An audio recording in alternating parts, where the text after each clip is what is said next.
Bom dia, alunos! Estamos aqui para mais uma aula de biologia e o nosso assunto da aula de hoje é tecido nervoso. Por gentileza, abram o livro-texto na página 760 e vamos acompanhar a explicação que teremos para tecido nervoso. Gostaria, antes de iniciar a aula, me desculpar, porque eu havia prometido uma live. No entanto, a gravação não deu certo. Lógico, eu sou amadora, mas um dia eu chego lá. Com certeza, um dia serei tão eficiente em gravar lives quanto vocês são hoje. Por enquanto, vamos ficar aqui olhando a nossa apresentação e eu explicando para vocês e vocês me imaginando falar. O nosso tecido nervoso, eu coloquei essa imagem de abertura porque ela é bastante sugestiva. Observe a velocidade com que esses carros correm nas vias. Imagina que o nosso tecido nervoso, ao conduzir os impulsos nervosos, seria um movimento muito mais rápido que esse que vocês estão vendo agora. Mas, afinal de contas, o nosso tecido nervoso é formado de que tipo de célula, para que ele serve, onde ele está, como ele funciona. Vamos, então, respondendo as perguntas aos poucos. Em primeiro lugar, todo o tecido é feito de célula e de espaço intersticial. No nosso caso aqui, o nosso tecido nervoso é feito por dois tipos de células, duas categorias de células. Os neurônios, ou a chamada célula nervosa, e as células da glia, ou chamadas células gliais, ou também chamada de neuróglia.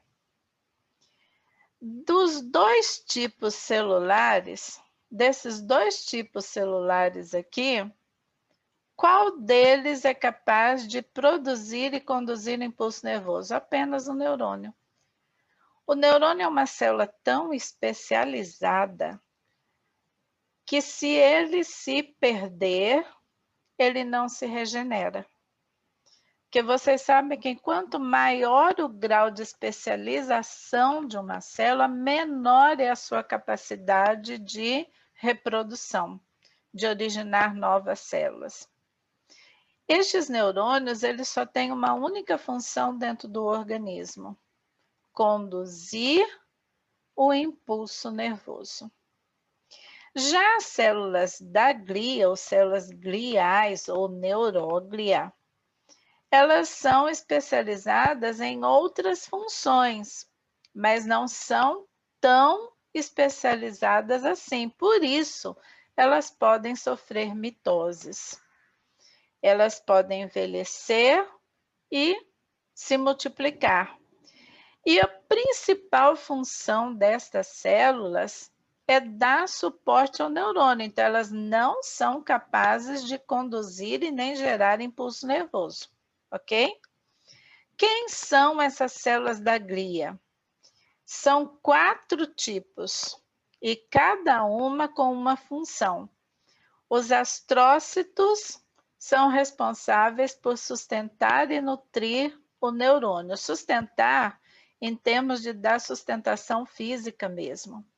E nutrir e oxigenar em termos de pegar o que está na corrente sanguínea e fornecer ao neurônio. É como se ele fosse o babá do neurônio, né? Cuida do neurônio, nutre o neurônio, dá sustentação ao neurônio. Já a micróglia, ou células microgliais, elas são células de defesa do neurônio. O neurônio é o mais importante. E aí, a micróglia vai ser a sua linha de defesa. Entrou uma bactéria, entrou um vírus, entrou um protozoário, entrou um corpo estranho para atacar esse tecido nervoso, a micróglia está ali, a postos para defender o neurônio. Já os oligodendrócitos e as células de Schwann, eles têm uma única função: originar ou produzir a bainha de mielina, ou simplesmente mielina. A única diferença entre eles é que o oligodendrócito é uma célula que vai dar origem à bainha de mielina nos neurônios do sistema nervoso central. Então, eles vão estar ou no encéfalo ou na medula espinhal. Já as células de Schwann vão formar essa mesma mielina, mas nos neurônios do sistema nervoso periférico. Então, ela vai estar ou nos nervos, né? Ou bem perto desses nervos, que são os gânglios, que são corpos celulares fora do sistema nervoso central. Bem, aqui nesse slide seguinte, a gente tem o desenho aqui mostrando esse amarelo aqui é um neurônio.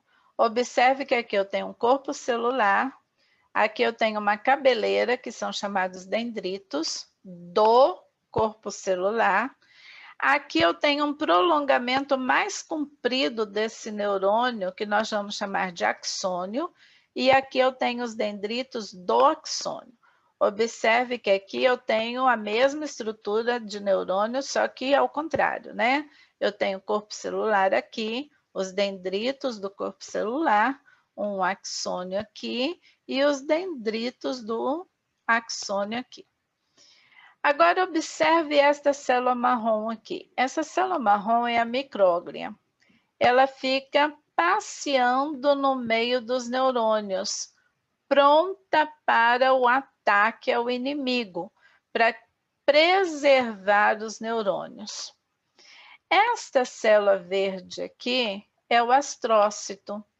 Observe que ela está conectada ao neurônio aqui, ou a esse axônio do neurônio aqui, envolvendo essa parte da azul, mas ela está dando um suporte, é como se fossem uns dedinhos aqui segurando, cada um no seu lugar, bonitinho, arrumadinho, dentro do tecido nervoso. Ao mesmo tempo, essa parte de baixo, aqui não dá para ver, aqui tinha um vaso sanguíneo. E esses astrócitos, então, estão ligados no vaso sanguíneo e nos neurônios. Então, é por meio dele que esses neurônios são nutridos.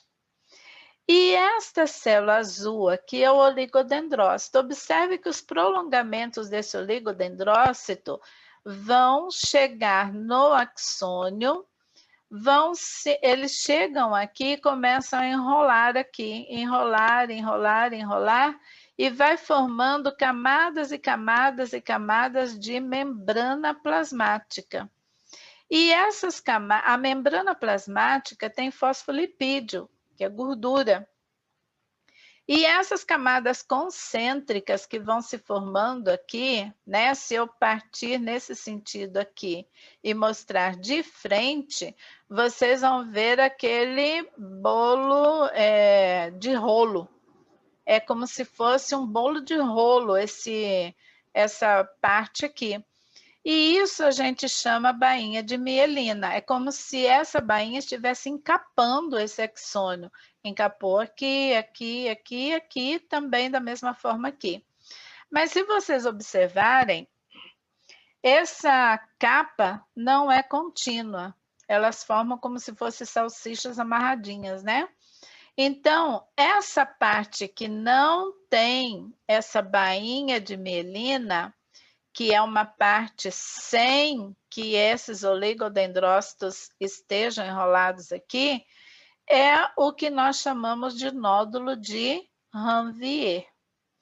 Então, o impulso nervoso que é gerado no corpo celular do neurônio e caminha por esse axônio, ele vai caminhar somente onde não tem bainha de mielina. Então, ele vai ficando dando saltos aqui, olha. Por isso a gente diz que essa condução em axônios mielinizados é uma condução saltatória, porque essa mielina funciona como se fosse um isolante. Ela não deixa o impulso passar pelo axônio que está aqui dentro dela, somente nessas partes onde essa mielina não está. Bom, quais são as funções do tecido nervoso? O tecido nervoso, ele tem a função de controlar o nosso organismo e também ajudar a defender o nosso organismo. O nosso organismo, pessoal, ele é controlado de duas formas, para a gente ter um equilíbrio, né? Ter integridade. Ele é controlado por substância química, que são os hormônios, e aí é um controle contínuo, o tempo todo, só que lento, devagar, porque os hormônios são produzidos nas glândulas hormonais, caem no sangue e vão agir lá nos órgãos de efeito. Então, é uma coisa contínua, 24 horas por dia você tem esses hormônios sendo secretados e estando em ação no organismo. E o nosso organismo é controlado também pelo sistema nervoso.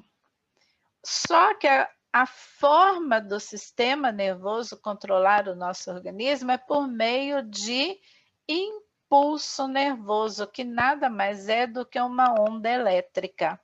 É como se os nossos neurônios, os nossos nervos, fossem fios condutores de eletricidade. Então, e aí é uma resposta bastante rápida, bastante efetiva, vamos assim dizer, e nas necessidades. Mas o nosso sistema nervoso, como é que ele consegue controlar o nosso corpo? Primeiro, para ele agir, ele tem que perceber estímulos. Então, ele lembra daquelas características que a gente falou dos seres vivos, uma delas é reagir a estímulos, está aí. O nosso sistema nervoso está envolvido nessa história.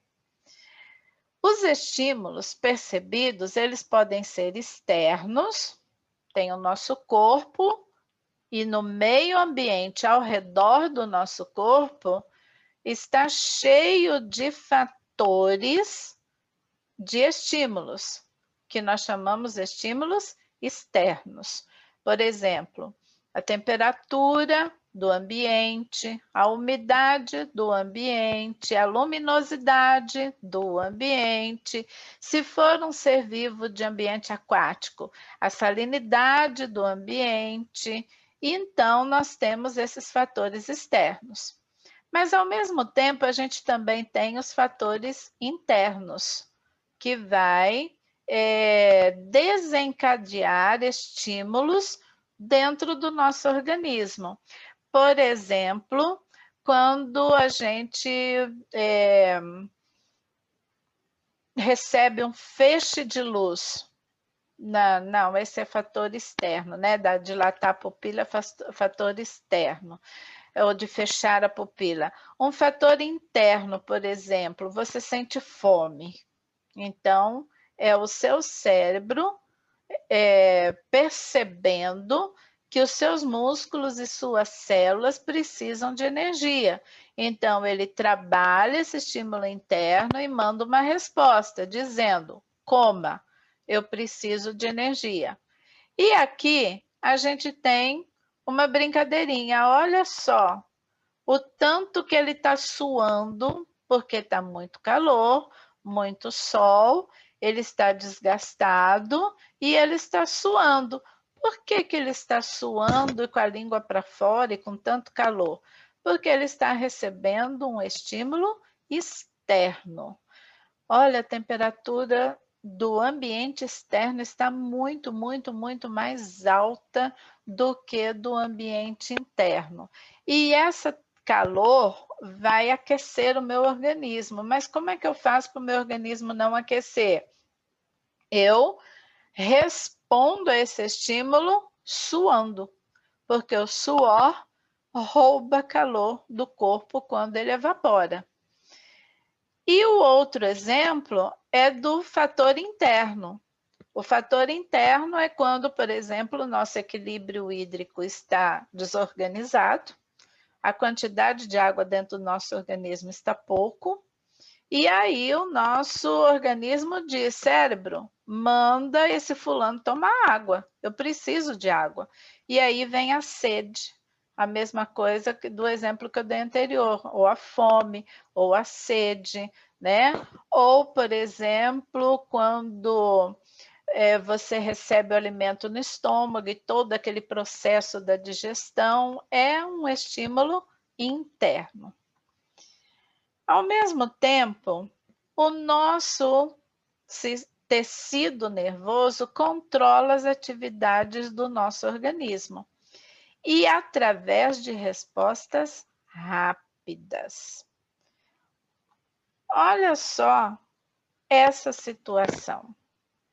Imagina se a gente não tivesse uma resposta rápida. Se o susto que a menina levou, se o cérebro dela não comande uma resposta rápida de contração muscular rápida para ela sair correndo, com certeza o cachorrinho vai alcançar o seu objetivo. Então, aqui a gente tem uma resposta rápida. Isso é muito importante, olha só. Imagina que isso é uma presa e que isso aqui é um predador. Então, essa resposta rápida tem que ser da parte da presa e tem que ser da parte do predador. E isso eu estou falando dos seres vivos no ambiente, num ecossistema, por exemplo, é uma questão de equilíbrio, né? De comer, de se alimentar. Então, ao mesmo tempo em que a resposta rápida do predador para atacar a presa também tem uma resposta rápida no sentido de manter a sua integridade. E também a função desse tecido nervoso é conduzir informações. De onde para onde? O impulso, a informação é o impulso nervoso, é uma informação elétrica. Ela vai ser conduzida ao longo da membrana plasmática do neurônio e vai ser conduzida por mediadores químicos nos espaços entre os neurônios. Então, eu conduzo o impulso nervoso no neurônio e entre os neurônios.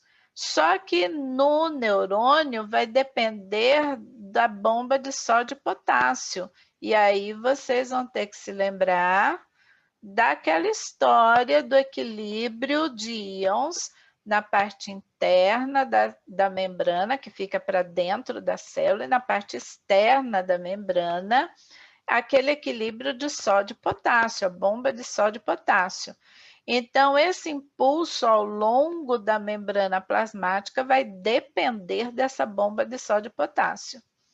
E por mediadores químicos, quando termina um neurônio e vai começar o outro, tem um espaço entre eles, porque os neurônios não estão colados. Eles chegam muito perto, mas não estão colados. Então, como é que o impulso nervoso chega no final de um dendrito, do axônio, e pula para o corpo celular do neurônio seguinte? Bom, através de neurotransmissores. São substâncias químicas que vão formar uma ponte. E nesse slide aqui, a gente tem essa ilustração. Eu tenho aqui um neurônio, mais outro aqui, o terceiro, quarto, quinto e o sexto. Observe que o impulso nervoso ele vai ser conduzido do corpo celular para o axônio, dendrito, corpo celular, axônio, dendrito, corpo celular e assim por diante. Este impulso nervoso ele vai ser conduzido pelo axônio, pela membrana do axônio, aí pula aqui, né, nos nódulos de Ranvier, aí pula aqui, vai pulando, saltando, saltatório. Quando chegou aqui no final, ele tem que passar para esse neurônio seguinte. Entre os dendritos desse axônio e os dendritos desse corpo celular, existe um espaçozinho preenchido pelos neurotransmissores. Então, é como se esses neurotransmissores fizessem uma ponte para que o impulso nervoso continue passando sem obstrução. Quando, por exemplo, você vai ao dentista e vai fazer ou uma obturação, ou uma extração de dente, ou uma cirurgia, ou qualquer outro procedimento médico, o que o anestesista faz? Ele te dá uma anestesia. O que a anestesia faz? Ele vem aqui e bloqueia esse neurotransmissor. Então, o impulso nervoso, o dentista está mexendo no seu dente, seria um estímulo. Esse estímulo tem que chegar lá no seu encéfalo para ser processado e vir a resposta dor. Só que como aqui eu não tenho neurotransmissor, porque o anestesia entrou aqui e bloqueou esse neurotransmissor, o impulso não passa, então você não tem a resposta dor. Mas quando vai passando o efeito anestésico e que o impulso começa a passar, você começa a sentir a resposta dor. Então, isso é que faz um neurotransmissor, ok? Os neurônios, nós temos vários tipos de neurônios dentro do nosso organismo. Eles podem ser classificados de duas maneiras. Eles podem ser classificados quanto a forma, o jeito deles, ou eles podem ser classificados de acordo com a função deles. De acordo com a forma, eu vou ter esses 4 tipos de neurônios aqui. Esse multipolar é o mais abundante que a gente tem dentro do nosso tecido nervoso. É a maioria dos neurônios que a gente tem no nosso tecido nervoso é esse tipo aqui, é o multipolar. Ele é um multipolar porque ele tem muitos prolongamentos. Quando eu vou classificar esses neurônios, eu olho e pergunto, quantos prolongamentos tem? Ah, esse aqui tem bastante, então ele é multipolar. Tem os prolongamentos dos dendritos do corpo e tem o prolongamento axônio. Então, ele tem vários prolongamentos.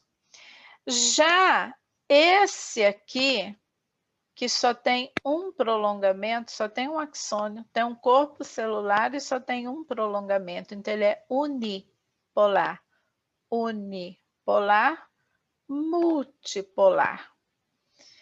E esse aqui, por que ele é bipolar? Não porque ele seja estressado, mas porque ele tem 2 prolongamentos. Eu tenho um corpo celular, eu tenho um prolongamento, outro prolongamento. Então, ele é bipolar, ok? Agora, esse pseudo-unipolar, vocês vão enxergar da seguinte maneira. Eu tenho um corpo celular que tem um prolongamento. Esse prolongamento chega aqui e se divide em 2.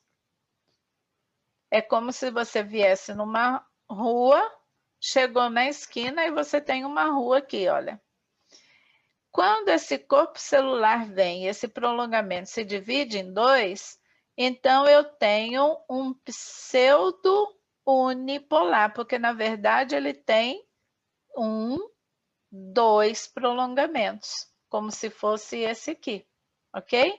Um desses prolongamentos vai assumir o papel de dendrito E o outro prolongamento vai assumir o papel de axônio. Por exemplo, esse aqui assumiu o papel de dendrito e esse aqui assumiu o papel de axônio. Então, quando eu classifico quanto à forma, eu vou olhar quantos prolongamentos partem do corpo celular. Um prolongamento une. Muitos prolongamentos, multi. 2 prolongamentos, bi. 2 prolongamentos que me engana direitinho, achando que é um só, pseudo-unipolar. Agora, eu posso classificar os neurônios quanto à função. Aqui, eu tenho células epiteliais, não é? Olha, quadradinha, justaposta. Eu tenho células ou conjuntivas, né? Porque epitélio também não tem nervo. Seriam as células conjuntivas. Aí eu tenho aqui um estímulo. Essa é a célula receptora do estímulo que vai transmitir esse estímulo para esse neurônio sensorial. Então, ele vai perceber esse estímulo.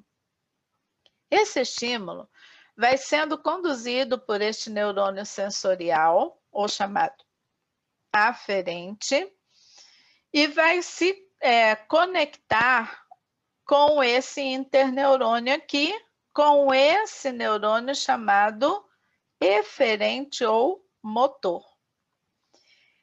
Observe esse neurônio sensorial aferente. Que tipo de neurônio ele é quanto à forma? Estão lembrados? Olha lá, ó. Qual é o tipo dele? Não é esse aqui? Olha lá. Não é ele? Então, ele é um pseudo-unipolar. Ele tem um corpo celular, um prolongamento que se divide em 2. Muito bem. Ele vai, então, perceber o estímulo. Só que esse estímulo tem que ser processado e tem que ser enviado uma resposta. A resposta é enviada pelo neurônio efetuador, ou neurônio motor, aquele que vai efetuar a resposta numa célula muscular. Lembra o nome da célula muscular? A chamada fibra muscular, não é isso? A fibra muscular cheia de miofibrilas, aqui olha, várias miofibrilas. Então, este neurônio motor vai chegar aqui, vai despejar a resposta e diz, contraia. Aí a fibra contrai. Este neurônio interneurônio ou associativo, ele pode existir aqui ou não. Depende do tipo de conexão entre o sensorial e o motor. Esse sistema nervoso central que está indicando aqui é porque este exemplo que eu peguei para vocês é um exemplo do que nós chamamos de arco reflexo. O médico bateu com o martelinho no seu joelho, o joelho percebeu a batida, mandou para o sensorial, que chegou lá na medula. O associativo interpretou isso e mandou para o neurônio motor dizendo: músculo, contraia. E aí você chuta o médico. Então, isso aqui é um ato reflexo, ok? Os neurônios sensoriais ou aferentes, eles vão conduzir o impulso nervoso dos receptores para o sistema nervoso central, onde é processado. Então, todo impulso tem que ser interpretado. O sensorial recebe o estímulo, só que esse estímulo tem que ser interpretado, porque de acordo com essa interpretação é a resposta. No caso, então, essa resposta vai ser produzida pelo neurônio chamado efetuador, que é o motor ou eferente, que vai conduzir o impulso do sistema nervoso central aos órgãos efetuadores da resposta. Agora, o neurônio associativo, ele pode existir ou não, dependendo do tipo de interpretação.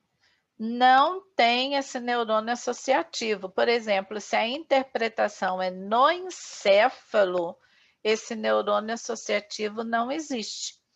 Mas se a interpretação for na medula, esse neurônio associativo existe. Por exemplo, quando você chuta a perna, né? Quando o médico bate no seu joelho, essa resposta não foi lá no seu encéfalo, ela foi só até a medula e veio a resposta. Então, ela não foi depois que você chutou e você olha e fala, nossa, eu chutei. Quer dizer, foi uma resposta muito mais rápida do que o seu encéfalo pôde associar. E onde estão esses neurônios? Bom, os neurônios estão em dois locais. Os corpos celulares dos neurônios sempre vão estar ou no encéfalo, ou na medula espinal, ou nos gânglios nervosos.